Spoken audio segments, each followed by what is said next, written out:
When I met Walter, he was in Tanzania, and he had just gotten sick, and he was in the hospital in Dar es Salaam. And I talked to him a couple of times there. That was the first time I met him in Dar es Salaam, you know.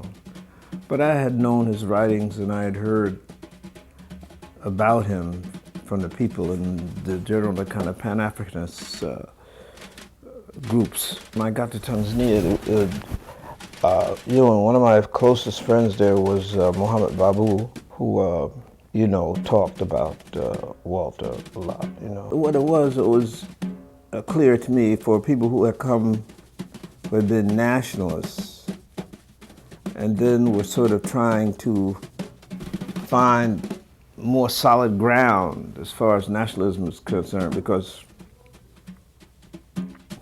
it was going into the whole cultural nationalist thing and getting involved in a lot of, atavism and, worship of the past and so forth and so on.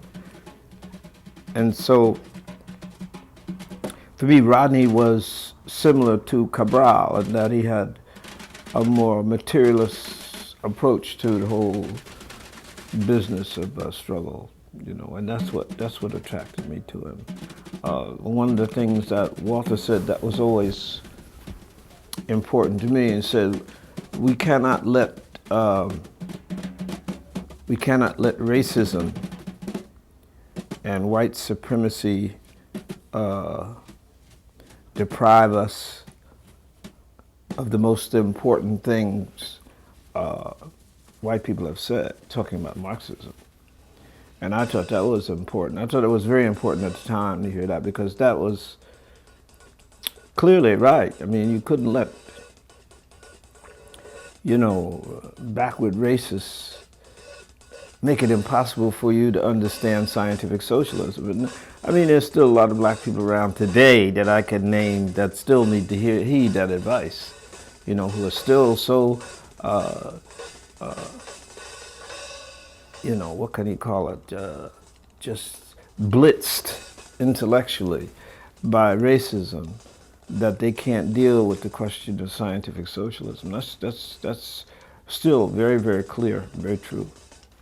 Tanzania, what was important about Tanzania is that even, Nyerere talking about Ujamaa, even as some kind of African socialism, if you want to, but still, Ujamaa, the question of socialism was on the table, and the question is, how are you going to deal with it? Plus, then, as you began to talk to the people who were actually involved in the African liberation movement, they were all socialists. I mean, except for, people like in UNITA, some right-wing group. Most of those people, when you talk about MPLA or TANU, they were talking about Frelimo, ANC, they were talking about socialism. And so that question of how do you embrace that, and particularly in the West, the U.S. and the Caribbean, how do you embrace that? And that's what made that important.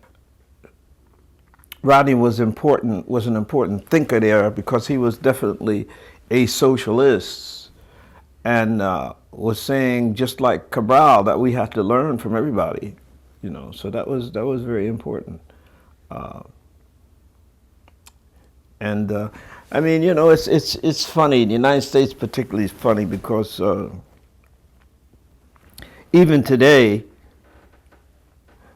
with the Obama thing, which is to me a continuation of the civil rights movement, black liberation movement. The period from the late 50s through into the 70s is really very intense, and for struggle here, it was, because the Black Power Conference, and then the Congress of African People, and then, the Panthers Constitutional Conference, and then, the Gary Convention and African Liberation Support Committee, all those things, boom, boom, boom, boom, boom. That was a generation really trying to find its way, and that never stopped, actually. It just happened more sporadically, because then Nixon came on the scene. And what Nixon did is he divided the movement. He put out the idea of black capitalism and then jail and kill the militants at the same time, you see. So it was really the way of dealing with it. The legacy of that went through the movement, see, so that on the black capitalism side, you could finally get a Condoleezza Rice and a Powell. You could generate, these CEOs, Time Warner, and all those things. You could generate that, and you could actually cool out the national movement to a certain extent. But there was a lot of confusion too, because a lot of those people, the people who were the most militant, were killed. And then you remember, you lost Malcolm X, Martin Luther King. A little while later, Stokely Carmichael died. Rap Brown's in prison for life.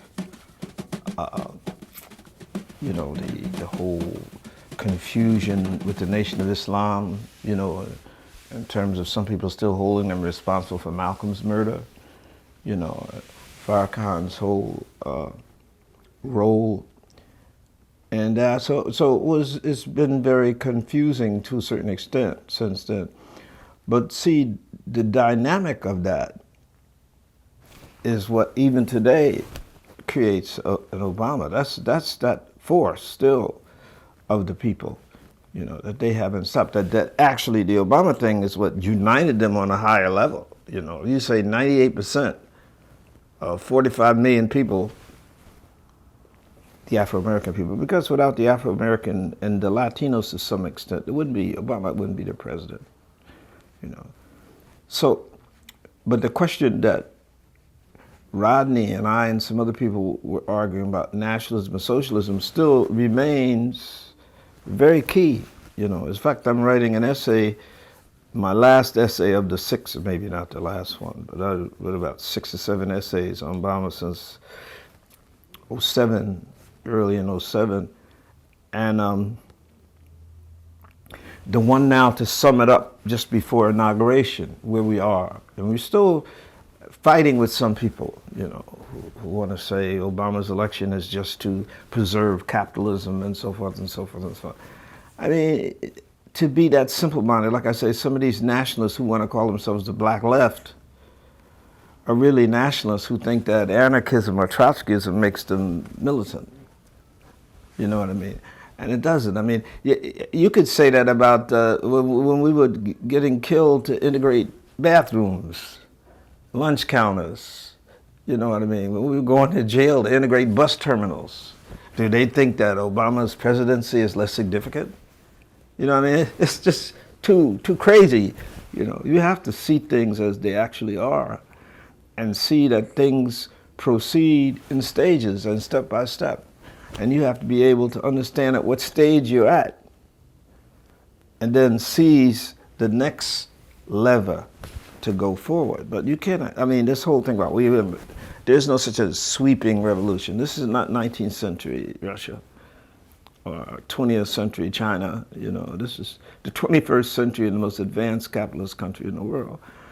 And so unless you approach it that way, then you're always on the margins making quotes, But the actuality of power, which is what revolution is supposed to be, to seize your power, never comes to pass. What do we do to transform this country into a socialist country? What do we do? Now, you don't think that the election of Obama makes it that a step closer. The right does. They know that, you see. A fool in Michigan was the day after the election is standing on the corner in a Klan uniform.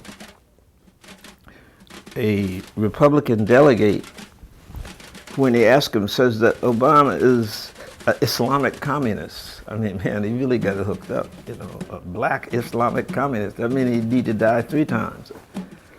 But it's still that kind of murky question of, are you a nationalist, are you a socialist? And I think that's something that we have to thrash out here still. In the 21st century, we're still going to have to, thrash that and fight that out to get some clarity on it. and make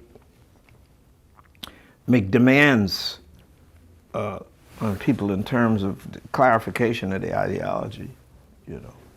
King and Malcolm X are both representatives of the Afro-American people, you know, different ideological aspects of it, but they killed them both. How much greater would it have been if they had been in one party and we could have argued those things endlessly inside that, you understand? The same thing with Garvey and Du Bois. They exiled both of them. You know, wherever you thought you were standing in that, you have to see that it's the whole thing that's offensive to the oppressors. Not this aspect or that aspect, but the whole thing. And until you can find a way to unify that whole, like, I mean, 98% people, black people voted for Obama.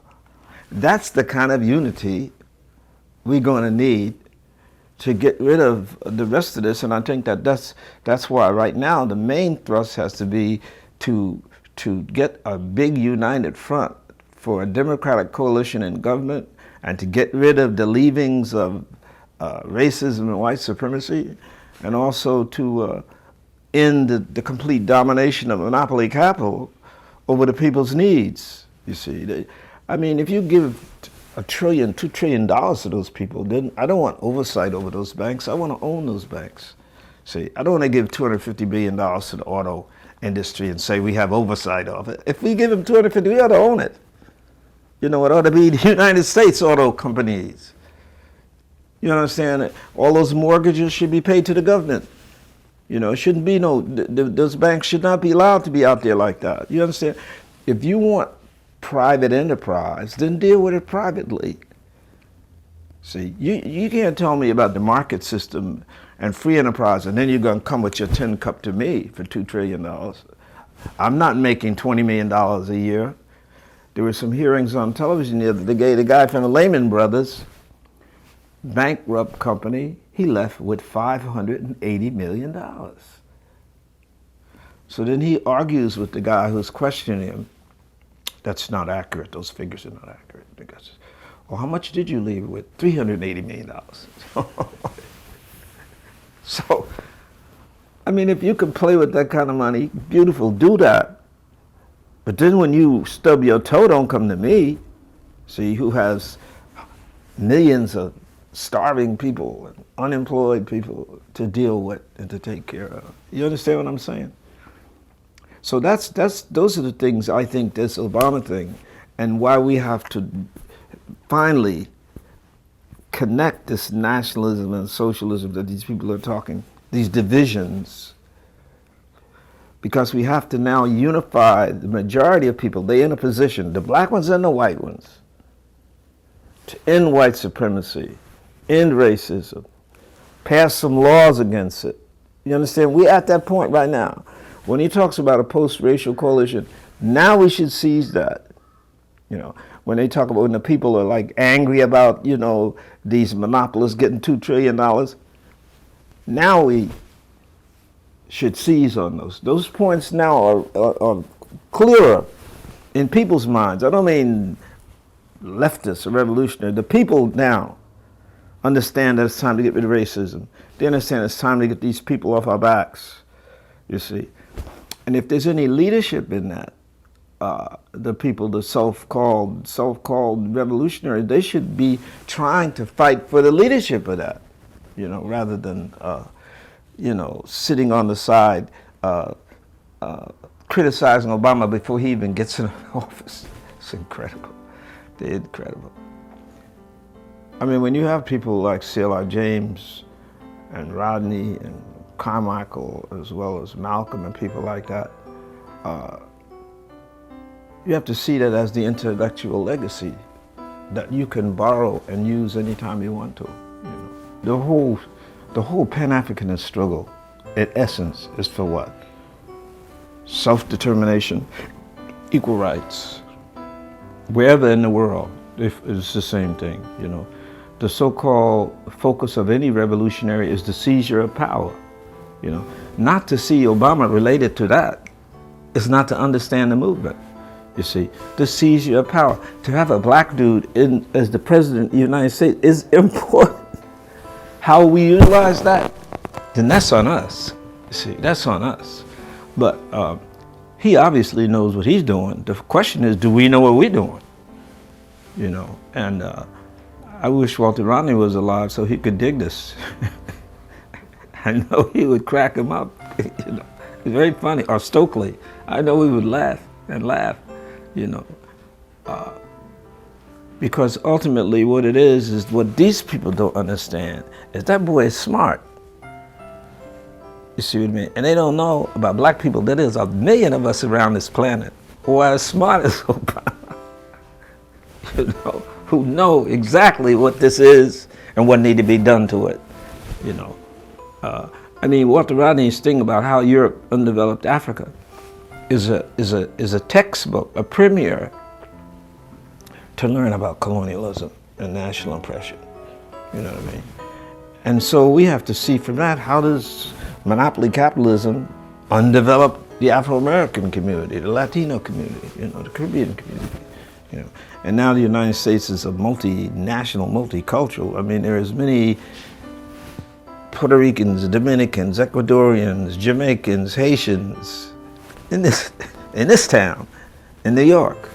You know, it's incredible. You cannot be anywhere in, well, at least the Northeast where I live. It's definitely multinational, multicultural. And that's part of the weight that we bring to this now. It's not just us anymore. See, it's not just black Americans anymore. All of these people are exploited.